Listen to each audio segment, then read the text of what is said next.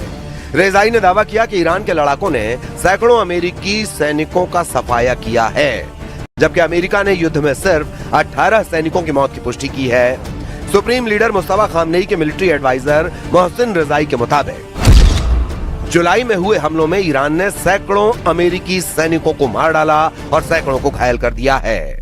Press TV ने रिजाई के interview का हवाला देकर दावा किया कि अमेरिका ने हाल के हमलों में ईरान के कुल 650 लोगों के घायल होने और मारे जाने की बात मानी है, जबकि ईरानी सूत्रों का अनुमान है कि लगभग 500 अमेरिकी सैनिक मारे गए हैं। वहीं अमेरिकी सेंट्रल कमांड की लेटेस्ट रिपोर्ट में जॉर्डन और इराक में 4 अमेरिकी सैनिकों की मौत और ऑपरेशन एपिक फ्यूरी में कुल 14 सैनिकों के मारे जाने का अपडेट है। ईरान का दावा सच है तो उसके लिए यह खतरनाक साबित होगा। सुपर पावर अपने एक सैनिक की जान के लिए दुश्मन देश को तबाह कर डालता है। ट्रंप के इरादे भी अब ईरान के टोटल सफाई वाले दिख रहे हैं, जिसके लिए वो अब पुख्ता तैयारी कर रहे हैं।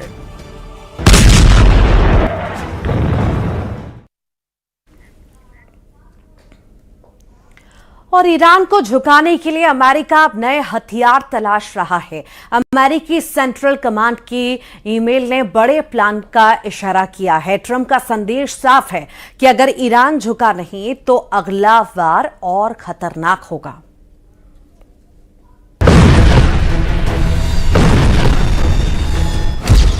CNN की एक रिपोर्ट के मुताबिक सेंटकॉम के एक खुफिया अधिकारी ने मिलिट्री एनालिस्ट के एक बड़े समूह को ईमेल भेजा है।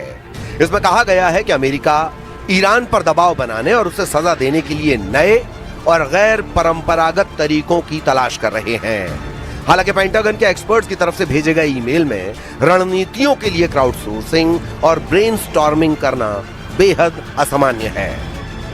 सूत्रों के मुताबिक इस ईमेल से साफ है कि ट्रंप के पास ईरान को अपनी शर्तों पर झुकाने के लिए कोई रास्ता नहीं सूझ रहा है। लेकिन ट्रंप दावा कर रहे हैं कि उन्होंने ईरान को आखिरी मौका दिया है। अगर ईरान डील के लिए मान गया तो ठीक, नहीं तो उनके प्लान रेडी हैं। Well, you don't know. I don't know. I think we're going to maybe get something, but I want to give them every last chance before decapitation. It's very tough to do what we have planned, still planned. We'll see what happens. But it's a very, very tough thing to do. I think I'm very proud of the fact that I'll give people a chance. This is a big move. To do an attack that big on a country, I'd rather not do it. Now, we've already through lots of large attacks, but they were normal large. Hopefully they'll come to their senses, because what happened, cannot have a nuclear weapon, but hopefully they'll come to their senses. Iran war को one sided बनाने के लिए Trump पूरा जोर लगा रहे हैं। CENTCOM ने नए तरीके आजमाने के सिग्नल दिए हैं। अमेरिका 3 गैर परंपरागत रणनीतियों पर फोकस करने जा रहा है। इसमें साइबर वॉर पहला है। अमेरिका ईरान के महत्वपूर्ण इंफ्रास्ट्रक्चर को निशाना बना सकता है। जैसा कि रिपोर्ट में दावा किया गया, वाटर सिस्टम और डिसैलिनेशन प्लांट्स पर साइबर अटैक पहले ही युद्ध का एक नया मोर्चा बन चुके हैं। विद्रोह को हवा देना। ईरान में महंगाई और आर्थिक संकट के कारण पहले से ही जनता में भारी असंतोष है। न्यूयॉर्क पोस्ट की रिपोर्ट के मुताबिक ईरान में विपक्षी गुट किसी भी वक्त एक नए राष्ट्रव्यापी विद्रोह की चेतावनी दे रहे हैं। अमेरिका इस आंतरिक गुस्से को गुप्त तरीके से हवा देकर इस्लामिक सरकार को अंदर से कमजोर कर सकता है। तीसरा और आखिरी हथियार ट्रंप आर्थिक नाकेबंदी को बनाने जा रहे हैं। अमेरिकी एक्सपर्ट्स का मानना है कि ईरान को रोकने का एकमात्र तरीका उसकी फंडिंग के सभी रास्ते पूरी तरह बंद कर देना है। इन तीनों तरीकों को ट्रंप पहले भी आजमा चुके हैं, लेकिन तब पूरा फोकस बम मारकर ईरान को हराने का था। मगर ईरान झुका नहीं, तो फिर प्रेशर बढ़ाने का तरीका आजमाया जा सकता है, क्योंकि ईरान के अंदर से भी ऐसी खबरें आ रही हैं कि इस्लामी सरकार में सब कुछ ठीक नहीं। इजराइल के चैनल 14 ने अपनी रिपोर्ट में दावा किया है कि मुस्तफा खामनेई की मसूद पजेश्कियान से ठनी हुई है। सुप्रीम लीडर ने पजेश्कियान को धमकी दी है कि अगर उन्होंने इस्तीफा दिया तो फौरन उसे स्वीकार कर लिया जाएगा। चैनल 14 के दावे से ईरानी नेतृत्व को लेकर अटकलों का बाजार गर्म हो गया है। चैनल 14 ने कहा है कि मसूद पजेश्कियान इस बात से भड़के हुए थे कि उनकी सरकार की राष्ट्रीय सुरक्षा और विदेश नीति से जुड़ी नीतियों को बनाने में उनकी भूमिका बहुत सीमित है। मुस्तफा खामनेई ने IRGC कमांडर अहमद वाहिदी को पूरी पावर दे रखी है। वही वॉर जोन में ईरान के सारे फैसले ले रहे हैं। ईरानी लीडरशिप में फूट पड़ने के दावे के बाद से अमेरिकी सेना तूफानी हमलों का प्लान बना रही है। ट्रंप ने हथियारों से ईरान को तोड़ने के प्लान को एक्टिव कर रखा है। उन्होंने अमेरिकी नेवी के लिए 14 नई पनडुब्बियां बनाने के लिए $76.6 अरब का ऐतिहासिक समझौता किया है। इस डील में कोलंबिया क्लास की 5 परमाणु बैलिस्टिक मिसाइलों से लैस सबमरीन बनाई जाएगी। ट्रंप ने एटमी सबमरीन का contract general dynamics electric board GDEB को दिया है। रिपोर्ट के मुताबिक इन कॉन्ट्रैक्ट्स में वर्जीनिया क्लास की 9 परमाणु अटैक पनडुब्बियां बनाने का काम भी शामिल है।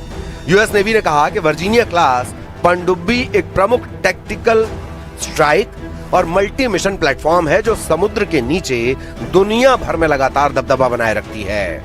IISS की ताजा रिपोर्ट के मुताबिक अमेरिकी नौसेना के पास कुल 65 से ज्यादा एक्टिव परमाणु पनडुब्बियां हैं। नई 14 सबमरीन की पावर जुड़ने के बाद यूएस नेवी कितनी खूंखार होगी अंदाजा लगाना मुश्किल है।